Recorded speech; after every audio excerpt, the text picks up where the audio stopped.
আপনাদেরকে আজকে দেখাবো দক্ষিণ চব্বিশ পরগনা কুলপি থানার রামনগর গাজীপুর গ্রাম পঞ্চায়েতের উদয়রামপুরের এলাকার ঘটনা। উদয়রামপুর স্টেশন থেকে ডান দিক নেমে গেলে যে রাস্তাটি পড়ে কচুবেড়িয়াতে উঠেছে।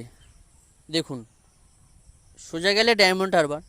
রাস্তার অবস্থা দেখুন, 5 মিনিট বৃষ্টি হলে এখানে জল জমে যায়।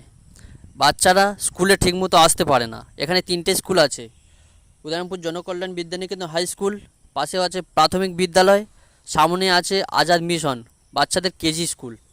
অবস্থাটা দেখুন, রাস্তার অবস্থা দেখুন। এখানে কর্মের সূত্রে, কাজের সূত্রে ট্রেন ধরার জন্য ভোর 3টে থেকে রাত 12টা পর্যন্ত হাজার হাজার লোক চলে, কারোর চোখে পড়ে না। এইটি এরকমই পড়ে আছে, প্রায় 6-7 বছর পড়ে আছে। স্কুলের সামনের অবস্থাটা দেখুন, দেখতে পাচ্ছেন তো স্কুলের সামনের অবস্থা দেখুন। আমি চাইবো যে রাস্তার দু সাইড দিয়ে ড্রেন করে দেওয়া হোক, আর আমাদের হেডমাস্টার, প্রধান শিক্ষক মহাশয়ের কাছে আমি জানাবো যাতে আমাদের স্কুল মাঠটি ঘিরে নেওয়া হোক, ঘেরার ব্যবস্থাটা আপনি করুন। আর আমাদের নেতাদের কাছে বলছি রাস্তার দু সাইডে ড্রেনটা করে দিন।